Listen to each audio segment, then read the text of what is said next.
عليك أنت سلام يا سيدنا جسيديا. Le 4 juillet buñ ko waxee xel yëpp ak xol yëpp day dem ci sunu dëkk bu sell boobu Njama Pakaaw nga xam ne Alhaji Cheikh Sidiya Dramé nekk ambassadeur nekk itam njiital mboolem communauté Mandeng mooy woote ziyaar bi nga xam ne at bu jot ñu di ko fa def fa tabarakallahu xaritam soppeem di Cheikh Sidi Lamine Kunta nee na mu ngi ci woo ñëpp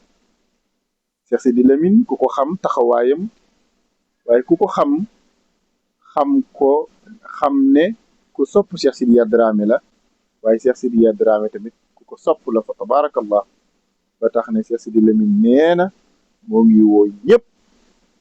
moo ngi woo ay mbokkam yi nga xam ne ñoom la bokkal Njaasaan moo ngi leen di woo ci bés bi waaye di woo soppeem yi nga xam ne ñu ngi Bignona ñi nekk Kédougou ñi nekk Kolda ñi nekk Njama Pakaaw ak lu ko wër ñi nekk Ziguinchor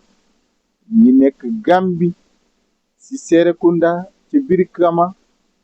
ñoom ñëpp Serigne Sidi Lamine Kunta ne moo ngi la di woo ci bésam bi nga xam ne amul bés bu ko ëpp ndax Sidi Yahya Dramé El Hadj Sidiya Dramé fa tabarakallahu xaritam la soppeem la kon bés bi moom it bésam la kon moo ngi ci woo ñëpp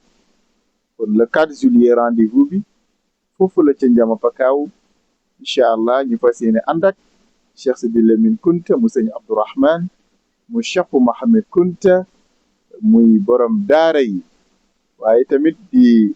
borom forage yi waaye tamit di borom tool yi di borom daaru Rahman wallaay ndeysaan kon ñun ñëpp nañ ko fas yéene gunge le 4 juillet mu dem fekk ji xaritam soppeem ci yàlla muy alhaaji Cheikh Sidiya Dramé foofu ca Njama Pakaaw fa tabarakallahu kan na ko ñëpp waajal incha allah Cheikh Sidi Lamine Kunta say mbokk say xarit say soppe yu nekk ci région yëpp ak ci réew yi dina ñëw ànd ak yow nga dem fekk ji alhaaji Cheikh Sidiya Dramé ndax sa xarit la sa soppe la kon mbokk yi le 4 juillet à Njama Pakaaw incha allah.